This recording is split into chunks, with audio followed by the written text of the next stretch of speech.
No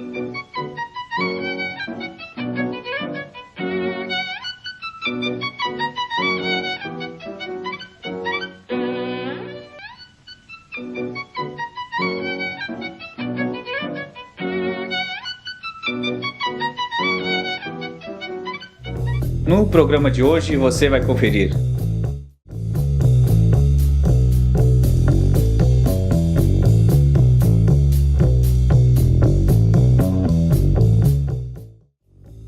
denúncia: empresa Cereale não respeita a legislação trabalhista. No quadro A Voz do Povo, conheça o movimento Pontal Vivo em Pelotas. O escritor Daniel Moreira lança seu segundo livro. Essas e outras informações você confere hoje, aqui no programa Nossa Luta.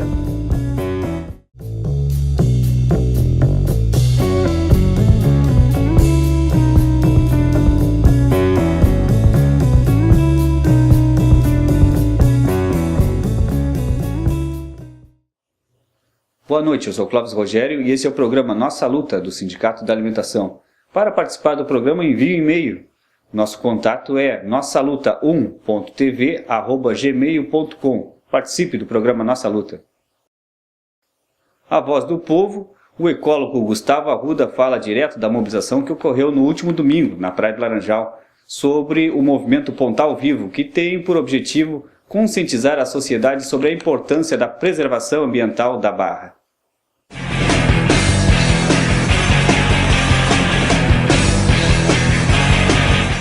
Bom, me chamo Gustavo Arruda, trabalho no Rastro Selvagem, sou acadêmico de ecologia aqui no município de Pelotas e trabalho com cinegrafia de vida selvagem, de natureza e questões sociais, né, ligada diretamente ao meio ambiente e à preservação do meio ambiente. E o Pontal da Barra é uma luta, né, muito antiga nossa, do Rastro, de outras instituições como a ONG Propampa, a Universidade Católica, a Universidade Federal. Então, muitas instituições lutam pela preservação do Pontal da Barra. E hoje, através do movimento Pontal Vivo, a gente conseguiu unir essas instituições que agiam separadamente para se juntar e agir junto com o restante da população. Então, hoje a gente está aqui, como vocês podem ver aqui atrás, tem uma galera que veio fotografar hoje o Pontal para mostrar a sua perspectiva do Pontal, né, para a comunidade. Porque o Pontal é uma área muito importante, de grande relevância ambiental para o município de Pelotas e para toda a região sul, e está sendo aterrado para virar loteamento para o benefício de uns. Então a gente prejudica diversas pessoas, diversas espécies, para um grupo, né, lucrar acima dessas espécies, dessas pessoas. E se a gente vive num sistema democrático, como dizem, né, se esse sistema é prático, não só na teoria, a maioria vence. Então a gente quer fazer com que a maioria se junte ao movimento Pontal Vivo e mostre que quer essa área preservada e que a democracia seja feita, né? Se a maioria quer a área preservada, que essa área seja de fato preservada.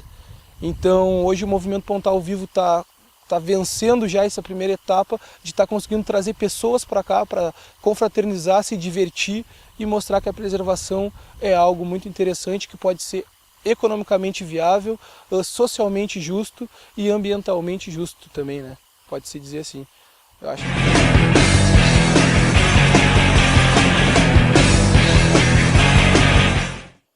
A equipe do Nossa Luta esteve no local acompanhando a mobilização dos moradores do Pontal, onde ouviu relatos de moradores que um dos principais poluidores do Pontal é o poder público.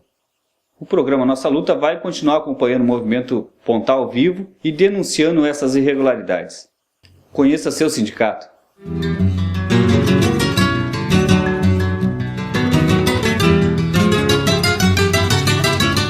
Lair de Matos fala sobre a Assembleia do Dissídio dos Trabalhadores do Frigorífico Marfrig. Durante esta semana estão se realizando as assembleias com os trabalhadores dos frigoríficos Marfrig, tanto aqui no município do Capão do Leão, onde tem 2 unidades do frigorífico Marfrig, como também em Bagé, Alegrete e São Gabriel. Neste ano, a negociação foi unificada. Os sindicatos dos trabalhadores de Pelotas, de Bagé, Alegrete e São Gabriel se uniram na mesa de negociação para realizá-la com a direção do frigorífico Marfrig, estando todos os sindicatos juntos à mesa de negociação.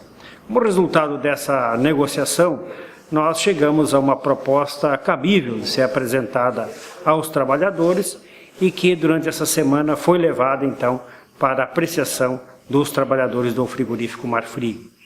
Nós negociamos um reajuste de 10%, reajuste salarial de 10% retroativo a 1º de junho, para ser aplicado sobre o salário, retroativamente ao salário de 1º de junho, compensando, nesses 10% fica compensada a antecipação de 2,5% concedida em janeiro.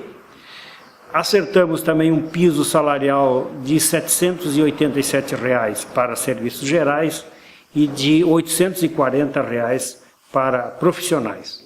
O ticket alimentação vai ficar no valor de R$ 115, vai subir de R$ 80, que é agora, para R$ 115. Também ficou aprovado o auxílio escolar de meio piso da categoria.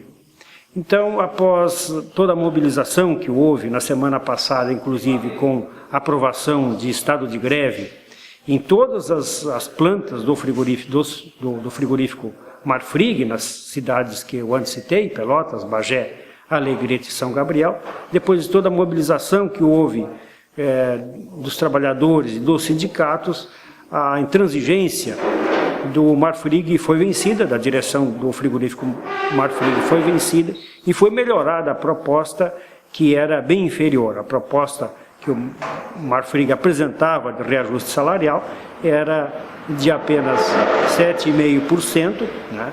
E com a mobilização que houve na semana que passou, essa proposta se elevou então para 10%, e também o piso profissional, que a direção do Marfrig não estava admitindo colocar ela no acordo coletivo, ficou também acertada que será mantido então o piso profissional para os trabalhadores do Marfrig. Então, foi positivo, teve resultado positivo a mobilização dos trabalhadores do frigorífico Marfrig, que conquistaram um bom reajuste salarial e mantiveram as cláusulas sociais do dissídio anterior. Os ganhos também conquistados em outros acordos coletivos foram mantidos nesse acordo coletivo deste ano. Confira agora Rovanir Matias com informações sobre a aprovação do dissídio da Panificação 2012.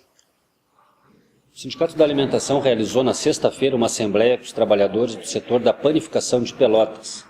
Um setor bem diversificado que abrange aí cerca de 450 padarias nessa cidade.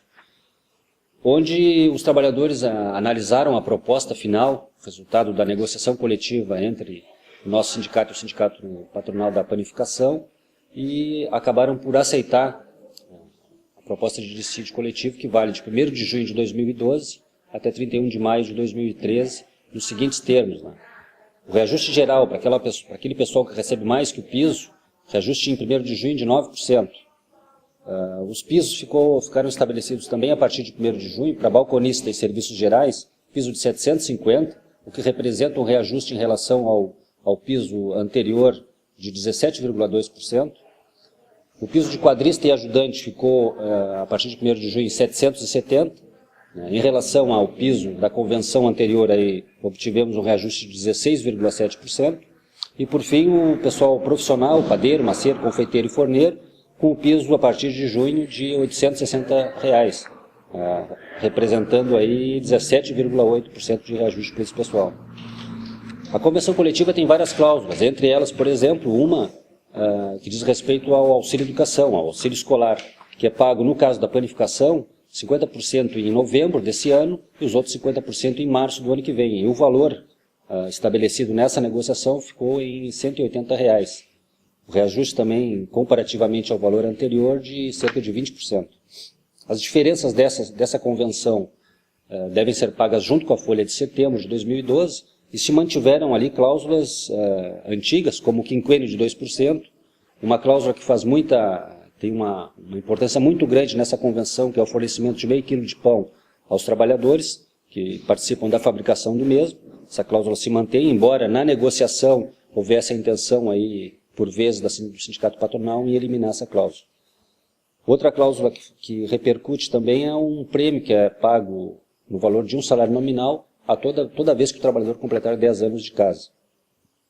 Essa negociação, na verdade o Sindicato da Alimentação está num processo de negociação com várias categorias da cidade, fora da cidade, desde o início de abril.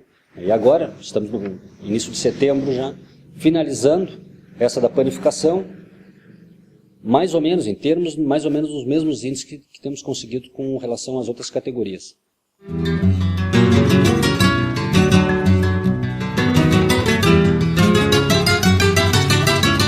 Confira a segunda parte do documentário de Carlos Marighella, um dos principais dirigentes do Partido Comunista. Cassado quando o partido foi posto na ilegalidade, Carlos Marighella foi um dos dirigentes da luta armada contra a ditadura militar no Brasil. O documentário é produzido por Silvio Tendler. Ele chorou, uma coisa que difícil de acreditar, né? Marighella chorando, né? Mas isso eu sei porque eu assisti essa reunião. Quando os jornais começaram a publicar a denúncia do relatório do Khrushchev, né? Que era o famoso 20º Congresso do Partido Comunista da União Soviética, os jornais começaram a dar. Eu me lembro do Estadão, né? E todo mundo dizia, imagine, isso é mentira, isso não aconteceu nunca, isso aí é obra do imperialismo, aquelas coisas que a gente dizia, né? Não acreditava em nada, né? Mas todo mundo angustiado para saber se era verdade, se não era verdade, tanto que o partido mandou o Arruda à União Soviética para saber se aquilo era verdade ou não. E aí fizeram uma reunião do Comitê Central para o Arruda dar as informações, quando ele voltou. E essa reunião é uma reunião dramática, viu? Quando aquilo foi confirmado, foi como se parecia uma bomba, né, em cima de todo mundo. As reações foram muito diferentes. Essa reunião provocou depois a saída do Jorge Amado, a saída do Agildo Ribeiro. Muita gente saiu do partido naquela época, começou a sair, depois que ficou confirmado, né?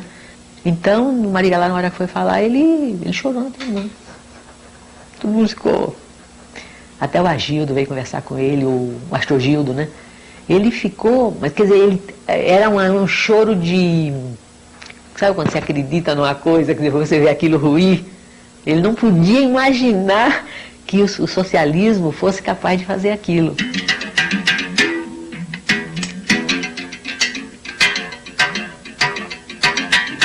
O PCB contava com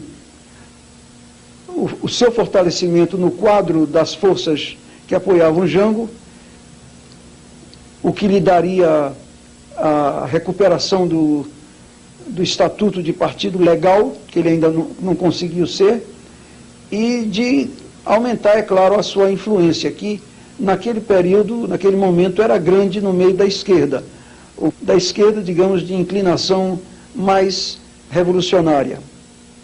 Com o alto testemunho da nação e com a solidariedade do povo, reafirma seus propósitos inabaláveis de lutar com todas as suas forças pela reforma da sociedade brasileira, não apenas pela reforma agrária, mas pela reforma tributária, pela reforma eleitoral ampla, pelo voto do analfabeto, pela elegibilidade de todos os brasileiros, pela pureza da vida democrática, pela emancipação econômica, pela justiça social e ao lado do povo, pelo progresso do Brasil.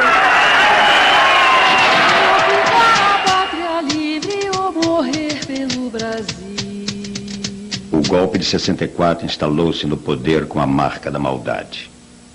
Já no 1º de abril, primeiro dia do golpe, o dirigente camponês e ex-deputado constituinte pelo Partido Comunista, Gregório Bezerra, foi arrastado pelas ruas de Recife, humilhado, espancado e preso. Em maio de 64, policiais vão prender Marighella num cinema no Rio de Janeiro. Marighella resiste, reage. Recebe um tiro no peito. Quando é libertado, visita os jornais para denunciar a violência. Escreve o livro Por que Resisti à Prisão. Prega a resistência à ditadura. Os brasileiros estão diante de uma alternativa. Ou ou resistem à situação criada com o golpe de 1º de abril, ou se conformam com ela. O conformismo é a morte. Várias vezes ele me disse que a vida dele não tinha importância, que se ele morresse, a luta continuaria. E várias vezes ele me disse, eles não me pegaram vivo. E ele citava sempre o fato de que ele tinha, já a primeira vez logo depois, ele insistia muito nisso, que a atitude que ele teve quando tentaram prender logo depois do golpe de Estado de 64, a atitude de tentativa de resistência à punição, que ele quis dar ali um exemplo. Isso...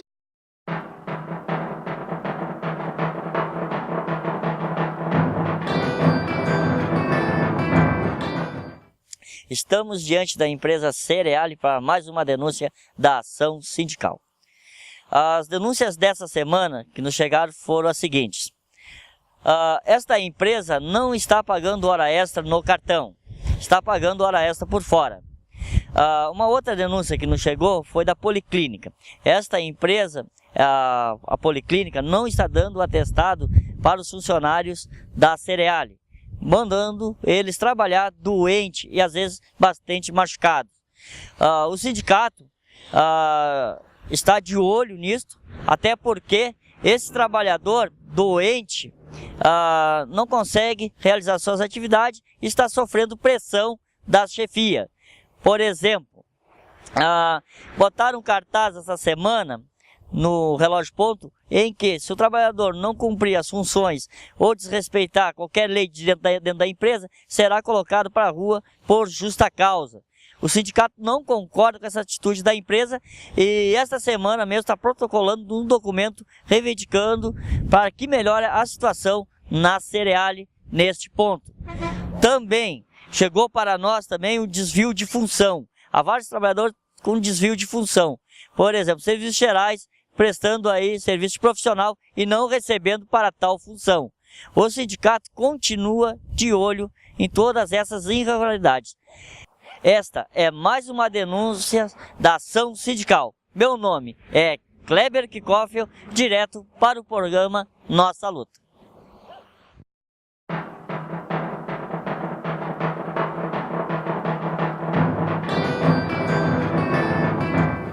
Confira agora como foi a 10ª rodada e como está a classificação da 2ª Copa de Futsal Livre, promovida pelo Sindicato da Alimentação, e veja também os principais lances da última rodada que ocorreu na quarta-feira no Ginásio Zecão.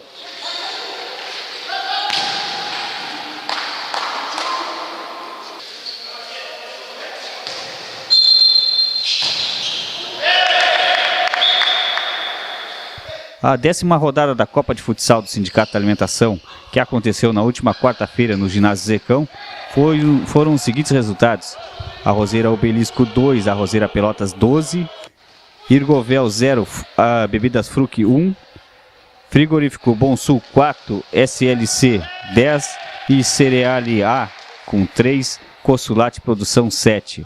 Esses foram os 4 jogos que marcaram a 10ª rodada da Copa de Futsal do Sindicato da Alimentação.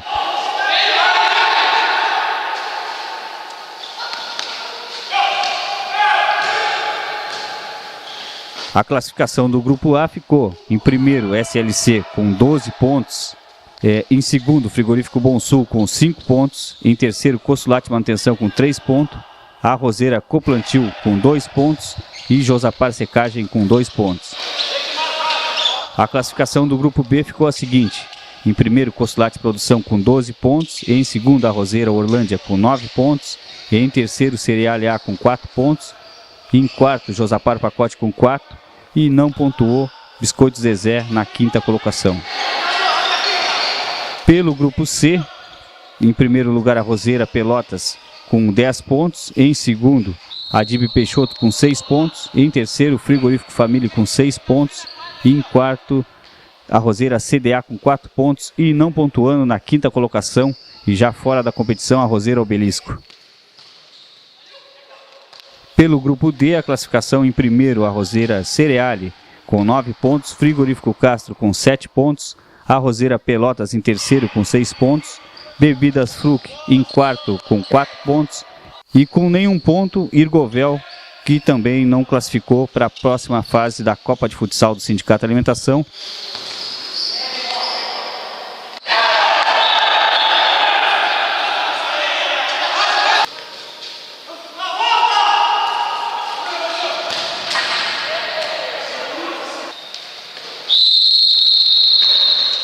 Os jogos acontecem todas as quartas-feiras no Ginásio Zecão, Avenida Fernando Osório, número 5.890. Trabalhador, mobilize sua torcida e participe desse grande evento esportivo promovido pelo Sindicato da Alimentação.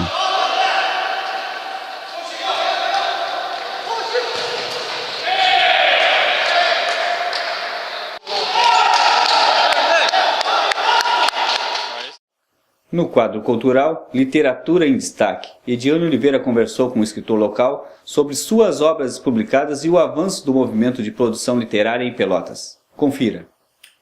O convidado do quadro cultural de hoje é o escritor Daniel Moreira, que recentemente lançou o livro Reversos. Daniel, seja muito bem-vindo ao quadro cultural. Muito obrigado.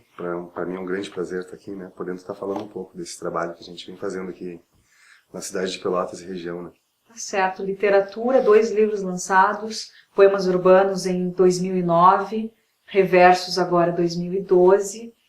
O que a gente pode pensar de diferente dessas tuas 2 obras? E o Poemas Urbanos, de fato, foi o livro que deu o pontapé inicial para tu, de fato, se envolver na literatura. Sim. Então foi assim, meu processo literário não faz muito tempo que começou, né. Eu sempre fui um admirador da literatura. Nunca fui um grande leitor, né? A partir desse momento que eu passo a escrever, que eu consigo ser também um leitor mais assíduo, tá buscando coisas diferentes e interessantes. E meu primeiro poema eu escrevi em outubro de 2008, né? Então, não faz muito tempo, eu mostrei para alguns amigos, o pessoal gostou e dali passou-se um tempo, eu fui acumulando alguns textos que eu ia escrevendo. Desde o início eu tive uma certa facilidade para produzir em quantidade, né? Claro que nem com qualidade a gente vai aprendendo aos poucos, né? E em junho de 2009 eu tive a primeira publicação. No dia do meu aniversário eu enviei para uma coluna Almanac Gaúcho da Zero Hora, que eles têm um espaço para poesia, que tu pode enviar colaborações via e-mail, né? Eu mandei um e-mail, pedi que pudesse postar no dia do meu aniversário. E esse poema foi a minha primeira publicação em algum veículo, né? Algum meio de comunicação mesmo. Depois veio um poema que eu escrevi para a Rádio Com logo em seguida, né? E tudo isso eu já tinha alguns textos, já tinha mais de 100 poemas escritos, e eu recebi uma motivação muito forte dos meus amigos e das pessoas para quem eu mostrava esses textos, né? Para que eu publicasse um livro. E recebi um apoio forte do meu pai também, se prontificou, então fiz o contato com algumas editoras, e a editora que chegou mais próximo daquilo que a gente imaginava, né? Foi a editora Alcance de Porto Alegre. Então, dia 7 de novembro de 2009, eu lancei ele na Feira do Livro de Porto Alegre, né? Porque fazia parte do pacote da editora, do lançamento. Tá produzindo um livro com eles, tu tá lançando na Feira de Porto Alegre. Foram alguns amigos meus, alguns parentes, aquela coisa toda, né? Porto Alegre, uma baita feira, aquela primeira impressão que meio assustadora, mas foi tranquilo. Depois eu lancei ele no mesmo mês, no dia 27 de novembro, na Feira do Livro de Jaguarão, na primeira feira binacional do livro, né? E a feira saiu de dentro dos pavilhões e foi para a praça em Jaguarão.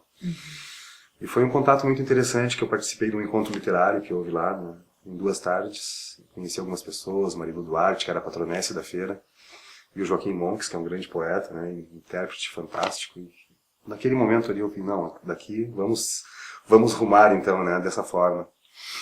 Isso ajudou muito também no processo de criação, né? Durante esse tempo que tu começou com esses projetos literários, a produção do teu próprio livro Reversos, que agora tem esse financiamento do próprio Cultura. Né?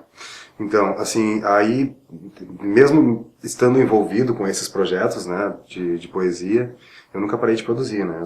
Minha produção sempre foi forte, eu já estava lendo muitas coisas que eu não conhecia, que eu sabia por outros, mas que nunca tinha pegado, lido, e que foi muito importante. Eu acho que a leitura é uma das principais, né, fontes de riqueza para a gente estar enriquecendo a nossa escrita, né. E eu comecei a ler bastante, também comecei a conhecer muita gente através desses projetos, muita gente de sensibilidade que participou do sarau, dentro do próprio Poesia no Bar também, né? Então, foi um processo em que eu acredito que a minha poesia começou a amadurecer, né? Que sai aquele poeta verde escrevendo, caindo muito em jargões, em rimas fáceis, né? E depois tu vai tentando manipular, no bom sentido, as palavras, né? Para que elas ganhem novos sentidos, as próprias expressões. Então tu vai tentando refinar um pouco a tua poesia. E eu, pelo próprio feedback, pela própria opinião das pessoas, do que elas me falavam, né? Eu pude perceber. Então, no início de 2011, eu estava por abrir o edital e o Duda Kleiber me falou: Dani, vamos fazer o teu livro, né? Nesse Procultura. Eu falei: eu acho que eu tenho um material bom já para esse livro, para dar aquele segundo passo, já que Poemas Urbanos, né, deu aquele primeiro importante passo, né? Esse livro, eu já tinha um material para lançar um trabalho mais atual, mais maduro daquilo que eu estava produzindo, né? E foi assim, ele me ajudou, tive uma ajuda importantíssima, fundamental do Duda Kleiber na construção do projeto. Eu também tive uma ajuda, assim, sem explicação, do Valder Valerão, né, com a Nativo Design, que foi quem criou a capa do livro, quem me ajudou com as fontes, quem fez a diagramação, ele que praticamente construiu o livro, né. Então essas ajudas, assim, foram fundamentais, né, nesse processo. E os teus temas de inspiração para escrever, Daniel? Sim. O que te mais motiva para tu poder escrever? Os teus 2 livros, eles passeiam por quais temas? Sim. A minha poesia, ela tem um tema muito forte no amor, né? Eu sempre gostei muito de escrever sobre coisas ligadas ao amor, seja decepções, sejam coisas boas também, né? Um pouco de melancolia. Mas eu uso muito o tema urbano, né, nas minhas poesias, né? Eu falo muito da cidade, eu tento fazer uma fusão desses elementos urbanos, né, com a minha poesia. Eu escrevo alguma coisa, alguns poemas com teor social, mas eles falam de amor também, né? Então eu acho que o tema central é esse, né? A minha poesia nasce muito da música, eu sempre fui apaixonado por música, sempre fui muito curioso pelo processo de produção, como seria esse processo, né, do pessoal que compõe mesmo músicas. E ela nasce de eu assistir um documentário do Vinícius de Moraes, Um Dia de Noite. No outro dia eu escrevi meu primeiro poema, né? Então, Vinícius... O livro Reversos nós encontramos aonde aqui em Pelotas? Sim. Então, segundo o plano de divulgação, né, eu, como contrapartida social, eu destinei 100 exemplares para a Biblioteca Pública Pelotense, 100 exemplares para a Secult e 100 exemplares para a Secretaria de Educação e Esporte, né? O livro chegou na quinta-feira passada, 2 dias antes do lançamento, foi meio uma correria. E essa semana eu pretendo estar visitando as livrarias, estar deixando onde eu já tenho Poemas Urbanos, né, que é na Companhia dos Livros, na Livraria Vanguarda, nas bibliotecas também, né, vou procurar algumas bibliotecas fora de Pelotas, da região, que meu trabalho como representante comercial possibilita eu estar me deslocando para outras cidades, né. E a ideia é que nas livrarias principais da cidade, Livraria Mundial, na Vanguarda, na Companhia do Livro, no Sebo Icária também, tem uma parceria com ele lá, sempre deixo os exemplares. E atualmente tem para vender no Madremia, no restaurante Madremia, onde foi o lançamento, né? Santa Cruz 2200. Então, vou ler o poema Ausência, do livro Reversos. Ausência. Um voo noturno, teus olhos de Saturno circulam meu espaço. Boca de lua crescente, sorrindo um pouco da gente, sem pedir licença. Inocência, meu inferno é o céu. O frio do inverno num pedaço de papel. Um poema, tua ausência. Esse foi o programa Nossa Luta, apresentado pelo Sindicato da Alimentação. Para acompanhar esse e todos os outros programas, acesse no YouTube, coloque lá Nossa Luta 1.tv. Nós voltamos na semana que vem. Uma boa noite a todos e a todas e até lá. Então vou ler o poema Dona, do livro Reversos. Subi ao grande palco da vida, maquiada de felicidade. Decorava seu texto quase sem vontade. Sua vocação era encenar, encenar. Seu figurino demonstrava sua simplicidade. As mãos calejadas deflagravam sua persistência. O ensaio para seus questionamentos, dúvidas, jamais saíam do papel durante sua apresentação diária. O público indiferente quase nunca percebia que todo santo dia ela atuava, sorria e chorava mecanicamente, que seus sentimentos nem lhe pertenciam mais.